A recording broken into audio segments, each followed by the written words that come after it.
Hello students, welcome.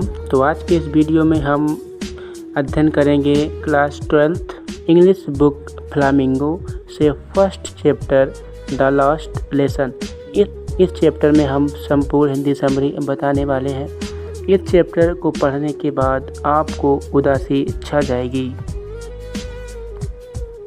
तो यह story बहुत ही इंटरेस्टिंग है, आपके दिल को छू जाएगी। द लास्ट लेसन के राइटर हैं अल्फोंसो गॉएट।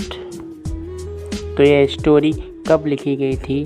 जब फ्रांस को प्रूसियन के बीच युद्ध हुआ था, जिसमें फ्रांस काफ़ी बुरी तरीके से हार गया था और फ्रांस के दो स्टेट एलिस एंड लॉरेन, जो प्रूसियन यानी जर्मनी के अंडर आ गया था।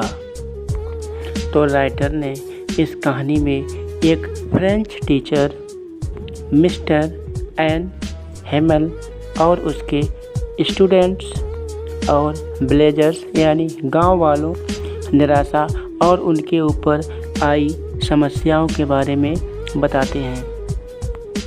तो ये कहानी एक छोटे बच्चे से शुरू होती है जिसका नाम फ्रेंच है, और यह एक दिन स्कूल जाने के लिए लेट हो जाता है। और उस दिन काफ़ी फ्रेंच डरा हुआ था, क्योंकि मिस्टर एम हेमल ने पहले ही अनाउंस कर दिया था कि वो पार्टिसिपल से कुछ प्रश्नों को पूछेंगे और फ्रेंच को इस टॉपिक से रिलेटेड कुछ भी नहीं आता था, और इसी वजह से वह स्कूल जाने से डरता था और इसीलिए वह स्कूल देरी से गया और इसीलिए वह स्कूल जाने से डर रहा था।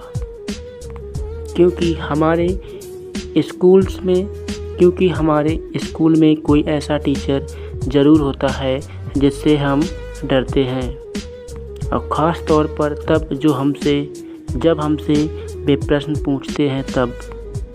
तो ऐसी सिचुएशन में हम क्या करते? या तो हम स्कूल नहीं जाते या हम घर से तो निकलते हैं लेकिन स्कूल नहीं पहुंचते। तो फ्रेंच भी सब यही रीज़न ढूंढता है, और फ्रेंच भी सोचता है कि आज वह भी स्कूल नहीं जाएगा और वह बाहर ही अपना पूरा समय व्यतीत करेगा। जब वह घर से निकलता है तो बहुत ही गर्मी होती है, तो वह स्कूल की तरफ चल देता है और वो देखता है कि बहुत से ज़्यादा भीड़ बुलेटिन बोर्ड पर लगी हुई थी, और वो ये भी जानता है कि 2 साल से उसमें सारी खबरें आती हैं। तो जब फ्रेंच स्कूल पहुंचता है तो काफ़ी ज़्यादा शांति रहती है। बाकी दिनों की तरह कोई शोर शराबा ना हलचल, कुछ भी ऐसा नहीं होता। जो स्कूल से आवाज़ें आती थीं वो भी आज कुछ भी नहीं आ रहा था। जैसा कि हम जानते हैं, स्कूल पहुंचते ही काफ़ी शोर सुनाई देता है, या तो हमें कोई फ्रेंड पुकारता है या कहीं कुछ ना कुछ हमें ज़रूर शोर सुनाई देता है। लेकिन फ्रेंच के स्कूल पहुंचने के बाद स्कूल में ऐसा कुछ भी नहीं हो रहा था। स्कूल में पूर्ण रूप से शांति थी। उसके सारे क्लास के स्टूडेंट शांत बैठे हुए थे और उसके क्लास टीचर एम हेमल थे, और फ्रेंच काफ़ी डरा हुआ था। वो सोचता है कि आज हमें कुछ पता भी नहीं है, लेकिन जैसे ही वह अंदर आता है तो सरप्राइज हो जाता है, क्योंकि मिस्टर एम हेलन उससे बड़ी अच्छे से बोलते हैं और कहते हैं, जाओ अपनी सीट पर बैठ जाओ। उसके क्लास टीचर तो पहले से ही थे ही, लेकिन और पीछे सीटों पर कुछ गांव के लोग बैठे हुए थे।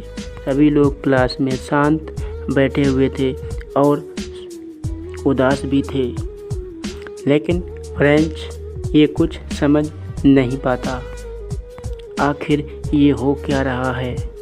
वो काफ़ी सोचने लगता है, और तभी एम हेमल बोलते हैं मिस्टर एम हेमल बोलते हैं, और उनकी आवाज़ काफ़ी धीमी यानी उदासी भरी थी। मेरे प्यारे बच्चों, आज का लेसन हमारा लास्ट लेसन यानी आखिरी लेसन होगा। जो आज मैं बताने जा रहा हूँ, जो कि बर्लिन से एक आदेश आया है कि सिर्फ जर्मन पढ़ाया जाएगा और जो नए टीचर होंगे वो कल से आपको पढ़ाएंगे। तो ये मेरा लास्ट लेसन है, तो सभी लोग ध्यान दें और इस लेसन को ध्यान से समझें। वो फर्स्ट टाइम था जब फ्रेंच को पहली बार बुरा लगता है और वह बहुत दुखी होता है। वो फ्रेंच यानी मिस्टर एम हेमल की क्लास में कभी भी सीरियस नहीं होता था, लेकिन आज वह बहुत उदास था और इसलिए था कि आज के बाद हमारे जो टीचर हैं हमेशा के लिए चले जाएंगे और दोबारा हम कभी उनका चेहरा यानी मिस्टर एम हेमल का नहीं देख पाएंगे। और यानी फ्रेंड्स अपने टीचर मिस्टर एम हेमल को हमेशा याद करेगा। अब पूर्ण रूप से फ्रेंच को समझ में आ गया था कि मिस्टर एम हेमल अच्छे कपड़ों में क्यों थे, और वह यह भी समझ जाता है कि गांव के ओल्ड लोग क्यों आए हैं। वो समझ जाता है कि मिस्टर एम हेमल को फेयरवेल देने के लिए, गुड विशेस देने के लिए आए हैं, क्योंकि एम हेमल 40 साल से टीचिंग का काम कर रहे थे।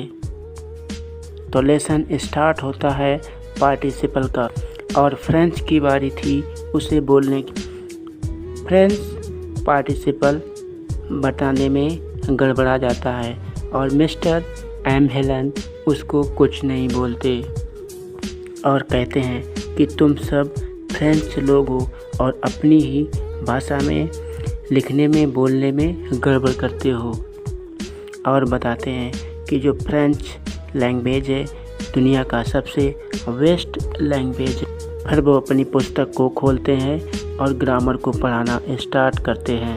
लेकिन आज फ्रेंच को मिस्टर एम हेमल के द्वारा पढ़ाया हुआ एक एक शब्द समझ में आ रहा था। लेसन को समझाने के बाद बच्चों को कुछ लिखने के लिए देते हैं और सारे लिखने में बिजी होते हैं। तो मिस्टर एम हेमल क्लास के चारों तरफ देखते हैं, एक एक मेज को देखते हैं, क्योंकि मिस्टर एम हेमल जानते थे कि आज के बाद ये सभी चीज़ें हमारी यहीं छूट जाएंगी। लेकिन तभी चर्च के क्लॉक में 12 बजता है और जो दोपहर के समय प्रेयर होती है उसकी आवाज़ सुनाई देने लगती है, और उसी समय सोल्जरों की आवाज़ सुनाई देती है जो वापस लौट रहे होते हैं। मिस्टर एम हेमल कुछ कहने के लिए खड़े होते हैं, लेकिन उनका गला शीघ्र भर आता है और उनके दिल में बहुत सी भावनाएं छुपी हुई होती हैं और वो कुछ भी नहीं बोल पाते हैं। फिर वो एक चाक के टुकड़े को उठाते हैं और ब्लैक बोर्ड पर लिखना शुरू करते हैं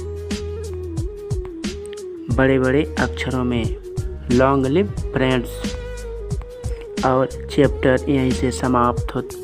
तो मैं आशा करता हूँ आपको हिंदी समरी अच्छे से समझ में आ गई होगी।